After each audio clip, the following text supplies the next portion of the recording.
చూసారండి ఎంతో టేస్టీ అయినటువంటి కొబ్బరి హల్వాగా ఉందండి. అద్భుతమైన టేస్ట్ అన్నమాట. చాలా బాగుందండి. మీరందరూ డెఫినెట్ గా చేసి తినాలన్నమాట. కొబ్బరి హల్వా ఎలా తయారు చేసుకోవాలో చూపిస్తాను. కొబ్బరి ఇంత తీసుకున్నానండి, తురుము.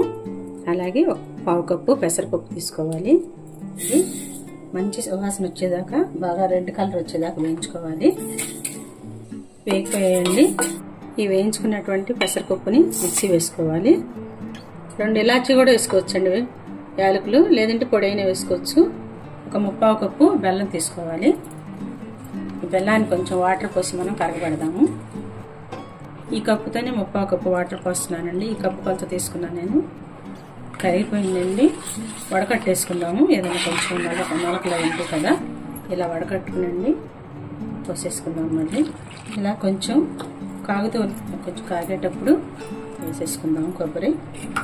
అలాగే పెసరపిండి కూడా వేసేసుకుందాము. చాలా చాలా టేస్టీగా ఉంటుందండి. పిల్లలు కూడా ఇష్టంగా తింటారు. ఆరోగ్యానికి కూడా మంచిది అన్నమాట. ఇది ఉండలు కట్టకుండా తిప్పుకోవాలన్నమాట. కొంచెం 1 స్పూన్ బియ్యం పిండి కూడా వేసుకుంటే బాగుంటుంది. ఇంకో బాండీ పెట్టుకునండి. డ్రై ఫ్రూట్స్ వేయించుకోవాలి. జీడిపప్పు, బాదం, పిస్తా అండి. కొంచెం కలర్ వచ్చేటట్టు వేయించుకుందాము. కొన్ని వాటర్ మెలాన్ సీడ్స్ కూడా వేస్తున్నానండి. చేసుకోవచ్చండి, లేకపోతే నా దగ్గర ఉన్నాయి వేసాను. చూడండి చక్కగా రంగు వచ్చేసింది. పక్కన పెట్టేసుకుందాము. దీంట్లో కొంచెం నెయ్యి వేసుకోవాలండి. అడుగంటకుండా బాగా తిప్పుకోవాలన్నమాట. మధ్య మధ్యలో కూడా 1 స్పూన్ అట్లా చిన్న స్పూన్తో వేసుకుంటూ రావాలి. సరిపోతుంది. కొంచెం పడుతుంది అనుకుంటే 1 స్పూన్ పడుతుంది అంతే, చిన్న స్పూన్తో. ఇది దగ్గర పడివ్వాలండి. ఇలా అండి తిప్పుతూనే ఉండాలి దగ్గర పడేదాకా. ఇలా ఈ స్పూన్తో నేను పావు టీ స్పూన్ వేస్తున్నానండి యాలకుల పొడి. పెసరపప్పు మిక్సీ వేసేటప్పుడు కూడా యాలకులు ఉంటే కనుక వేసేసుకోవచ్చు అనమాట. నా దగ్గర పొడిని వేసాను నేను. చూడండి దగ్గర పడిపోయింది.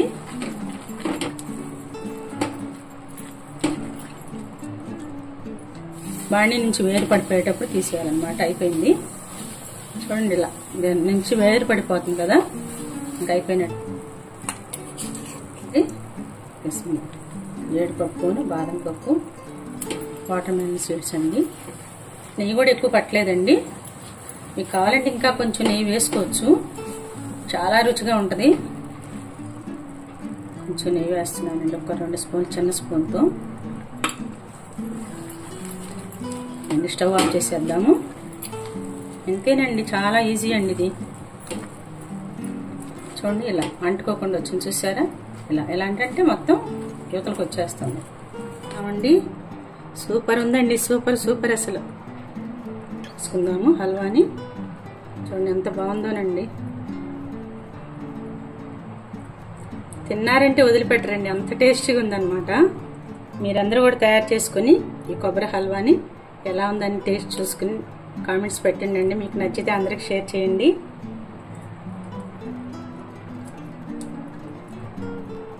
చూసారండి ఎంతో టేస్టీ అయినటువంటి కొబ్బరి హల్వా రెడీ అండి. చాలా చాలా రుచిగా ఉందండి. అద్భుతమైన టేస్ట్ అన్నమాట. ఆ పెసరపప్పు అక్కడక్కడ క్రిస్పీగా తగులుతూ ఉంది, చక్కగా పలుకు పలుకుగా. చాలా చాలా బాగుందండి. మీరందరూ కూడా తయారు చేసుకుని ఎలా ఉందని చెప్పండి. కొబ్బరి హల్వా అంటారు, కొంచెం కూడా వదిలిపెట్టరు అనమాట. వెరీ వెరీ టేస్టీ కొబ్బరి హల్వా రెడీ.